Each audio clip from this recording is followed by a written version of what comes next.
The MacDhui Pass is the new record holder of the highest altitude summit in South Africa at 3,001 meters.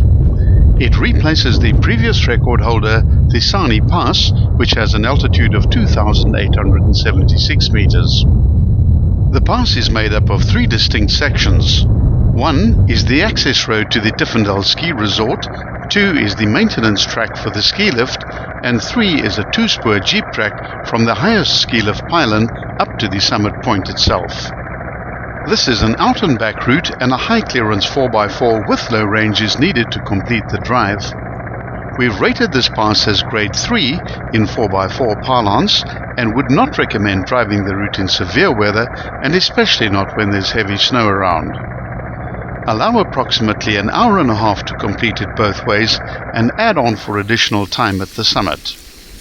The pass officially starts at the intersection of the Volunteers Hook Tiffendal Road amidst a cluster of signage at an altitude of 2,567 meters. Stop here for a moment and look up at the ski resort chalets nestled in the middle of the mountainside.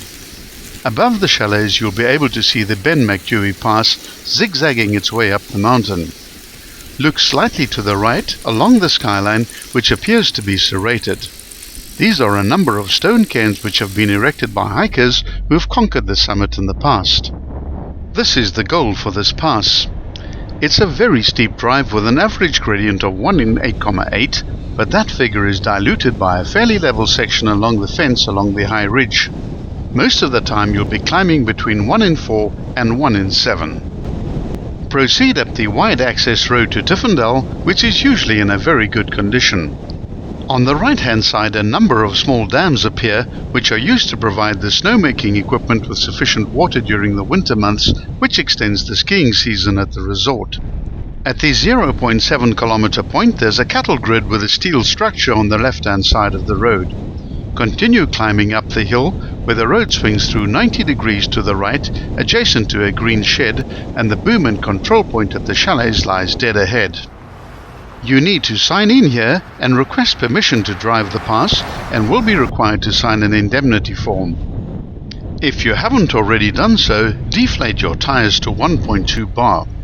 This will increase the tire footprint and improve traction, whilst reducing the risk of punctures, as well as giving you and your passengers a more comfortable ride. Remember to reinflate your tires once you get back to tar or at a higher speed road, and never exceed 60 km per hour on deflated tires. Beyond the boom the road is paved for a short distance. Follow the road as it weaves steeply amongst the chalets for approximately 100 meters, and keep a lookout for a cattle grid on the left. Proceed over the cattle grid and past a large Eskom electricity pylon. From this point it's best to select low range, which will give you better control over your vehicle. The road now bends through a double apex right-hand turn and climbs steeply from north to east-northeast, where the gradient eases off to around 1 in 10. This section is fairly easy and straightforward as the road heads purposefully towards a building set on the ski slope ahead. During the snow season, the road will be invisible as snow will cover the road completely. Just before the ski lift building is reached, the track is paved with a plank-covered middle maniki which hides a rainwater channel. Don't place a wheel on these planks, as they'll probably break with possible serious consequences. Once under the ski lift cableway, the paving gives way to gravel and the gradient increases immediately to 1 in 5. The views to the right offer a bird's eye view of the layout of the resort, with mountains fading away in sets into the south. The first hairpin is reached at the 2.1 kilometer mark at an altitude of 2,815 meters. All 5 of the hairpins are extremely sharp, and drivers should drive precisely to avoid having to resort to doing 3-point turns, which could prove problematic in wet weather. The hairpins all turn through more than 165 degrees. Once through this hairpin, the heading is now into the northwest, as the next leg climbs directly back towards the ski slope for 100 meters.